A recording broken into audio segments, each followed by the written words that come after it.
Kahit may mga butas, pinaimbisigan pa rin ng Justice Secretary ang tip ng kanyang asset. Tungkol sa May 2 meeting umano ng ilang mababatas sa Marawi bago nagkagulo roon. May bago rin siyang paglilinaw. Saksi si Lia Manyalak del Castillo. Sa bago at ikatlong paglilinaw ni Justice Secretary Vitaliano Aguirre II, sinabi niyang inimbitahan pala si Senador Bam Aquino ng local government para sa Go Negosyo program sa Marawi noong May 19, pareho sa kwento ng Department of Trade and Industry. Sabi ni Aguirre, wala si Aquino sa umano'y pulong ng mga taga-oposisyon sa Marawi noong May 2 na hindi pa napapatunayan ng Justice Department pero binanggit na ng kalihim nitong Miyerkules. They have a meeting in Lakeview Resort Hotel on May 2 where present were, I think, Senator Aquino, Ronald Llamas, Alejano, and Trillanes. Walang sorry at wala ring sinisi ngayon si Aguirre pero pinanindigan niya ang pahayag noong Miyerkules na na-misquote siya ng media.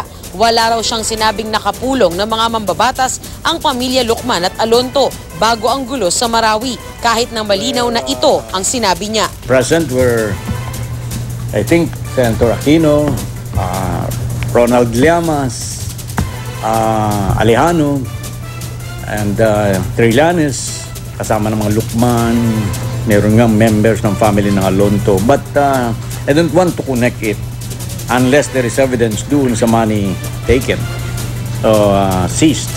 Pag-alma ng Justice and Court reporters, may mga video at voice recorders sila at tama ang pag-quote nila sa kalihim.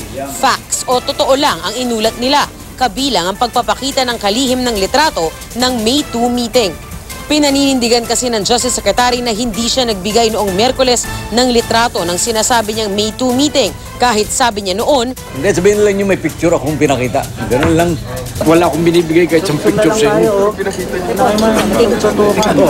Meron ba nakakuan? Yung ba yung picture na pinakita ko sa inyo?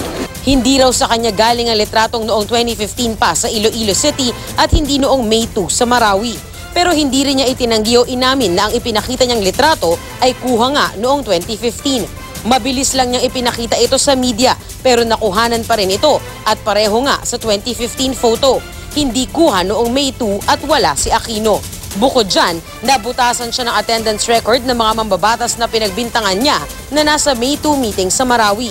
Gayon din ang media coverage sa presscon sa batasan ng isang sinabi niyang nasa Marawi. Sabi niya noong Miyerkules, galing sa kanyang asset ang kanyang mga aligasyon. Kahit may mga butas, naglabas pa rin ang department order si Aguirre na imbestigahan ang tip ng kanyang asset. Ako si Lia Manyalak del Castillo, ang inyong saksi.